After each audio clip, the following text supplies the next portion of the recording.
гişүүд оройн төргийн сайн байна уу ерхий сайдаад нэг уулзаагүй улсуудын чинь нэг нь бас биш шүү. Тэгээд ер нь бол орлогоо нотл гэснийг л нэг баг хурал руугаа оруулаад засгийн асуудал болгоод явчихудаа гэж би зүгээр өөрөө хувьдаа хараад байгаа шүү. Тэгээд нэг 2 4 асуулт асууя. Тодорхой. Одоо энэ хүмүүсээс асуугаад байна л да хариултаа авч чадахгүй л байгаа даа шүү. Та энэ намын баг хурал дээр арчсан нам засгаас гарах юм бол би одоо засгийн тэргүүнээ хийхгүй гэсэн утгатай зүйл. Одоо би яг юу гэж хэлснийг мэдэхгүй байгаа учраас тэгээ асуучих. Гэж ярьсан юм уу, яриаггүй юм уу? Тэгээд 10 хоногийн дараа ингээд ихтгэл үзүүлээч гэдэг ингээд ороод ирдэг. Арчилсан намчин засгаасаа гарнаа гэд мэдгчлээ 8 сард нүргдлөөч өгчих шиг боллоо. Энэ нэгдүгээр асуудал. Хоёрдугаарт нь та бол одоо Монгол Ардын намын дараагаар нэг 4-5 жил ажилласан баха. Тэгээд танай намд энэ төрийн бодлогын залгамж чанар гэж юм ер нь байхгүй юм уу? Тэгээд нөгөө ерөөсөө энийг цаашаа үргэлжлүүлээд явчих хүн байхгүй гэж үзээд та энэ ихтгэл үзүүлээч гэдэг нэг ийм асуудлыг их хурл руу оруулаад ирвүү гэдэг хоёр дахь асуудал. Гурав дахьт нь би нэг гайхаад байгаа нэг зүйл байна. Энэ гишүүд ч яриад ахын та өөрөө ч яриад ахын баялагын сангийн асуудал, ухаан худаг, онтрентер ингээд цаашаа явахаа болчлоо гэж яриад ахын. Тэгээд танд ер нь ихтгэл үзүүлэхгүй тохиолдолд энийг явуулахгүй дараагийн ерөнхий сайдаа та мэдээд байгаа юм уу гэдэг нэг асуудал байна. Яагаад ийм ихтгэл үнэмшилтэй яриад байгаа юм? Энэ юусоо ингэ зогслоо, боллоо гэд. Ингээд яриад байгаа. Энэ гişүүд ч яриад энэ таач яриад. Энэ 3 дугаар асуулт. За тэгээд 4 дугаар асуулт нь энэ гадаа жигсэж байгаа залуучуудыг та яалтчихгүй тэр жигсаал хийж байгаа ялаанууд гэд хэлсэн. Би одоо тэрийг жигсэж байгаа залуучуудыг л хэлчлээ гэж ойлгосон. Би бол таны яриаг хараад. Тэгтээ ингээд асуудал үүсээд яриад ирсэн чинь гүйгүй би цаад хүмүүсийн хэлсэн юм аа мэдж байгаа л гэдсэн. За энэ гашуун сухуудаас ирж байхад дараагийн ерөнхий сайдын асуудал баг яригдсан байсан гэдээ та түрүүн бас ярьчлаа. Энэ маш ноцтой асуудал баха.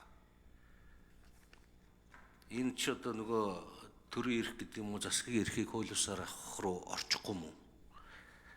Тэгээд таны мэдлэлд одоо тагнуулын ерөнхий газраа ойлгохтой дэмжих газар ч гэдэг юм уу цагдаагийн газар гэдэг энэ хүчний байгууллагууд байгаа бах.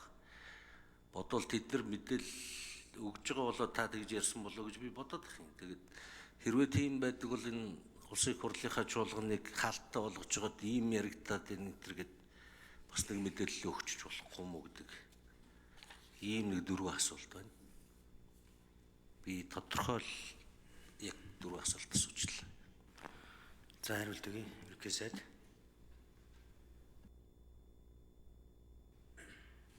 Захных нь баг хурлалтай холбоотой асуудал тий.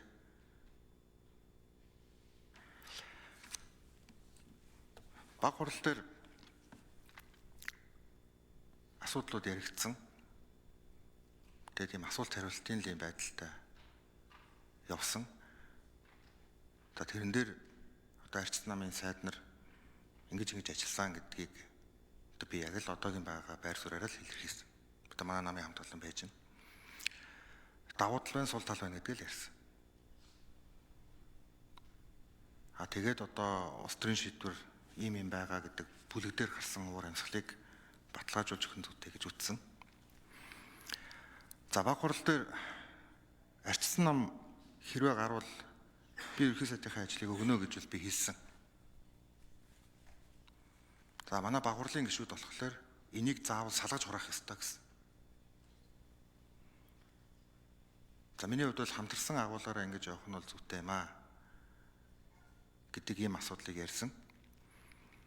За хамгийн сүүлд нь би баг хурлын санал хураалтыг ерөнхий сайдын энэ асуудал хоёрыг тусдаа шийдээ гэсэн. За ингэж шийдэл гараад өнөөдөр би ерөнхий сайдынхаа асуудлыг парламентаар шийдвэрлэх нь зүйтэй л гэж оруулж ирж байгаа. Энд дээр нэг тийм ойлголтын зөрүүсэдэх юм байхгүй. За тэр залуучуудыг тэгсэн тэр мэдээллийг говьсан асуудал бол та буцаагаад ухраагаад үзээрэй. Би ард түмнээсээ үл уучлахгүй ч үүнийг одоо улс төрийн ашиг хонжоо болох гэж байгаа нөхдүүдтэй л гэж хэлсэн шүү.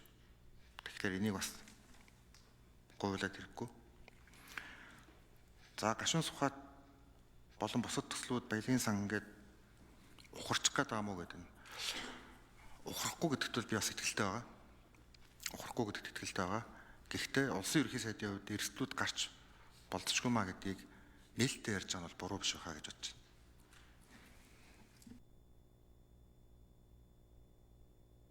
За Батбол гишүүн тодруулжсоё.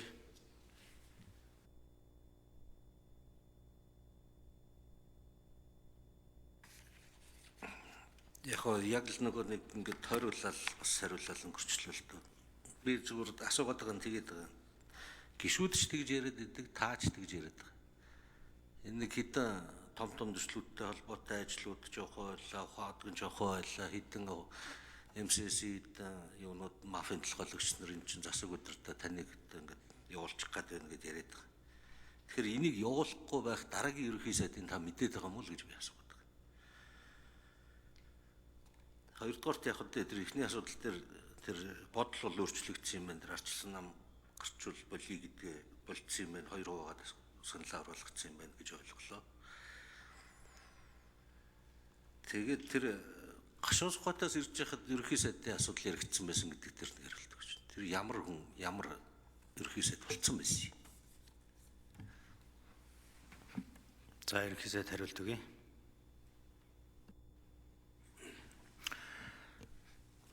За кабинетын гишүүд дундаас энэ үйл ажиллагаанууд оролцож байгаа хэд хэдэн гарсан. Би одоо нэрийг хэлээд явах.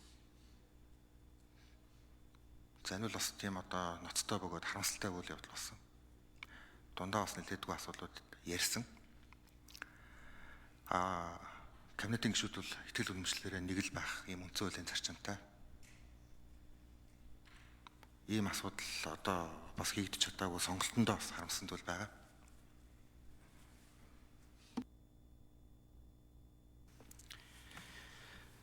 Тэгээ Батбол гишүүн гишүүдээ яриад байгаа одоо энэ хамтарсан засгийн газар бүрдээд бас олон жил гацсан том төслүүдийг хөдөлгсөн өнгөрсөн цаг хугацааны асуудал 10 сарын хугацаанд байна.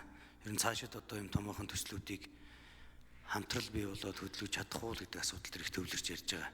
Тэрийг нь тэр талаас нь ойлгуул зүгээр байгаа. За Гонгрийн дамдны юм гişүн асуулт асууя. За гишүүд оройн дүргээ. За тэгээд одоо вич ардын намын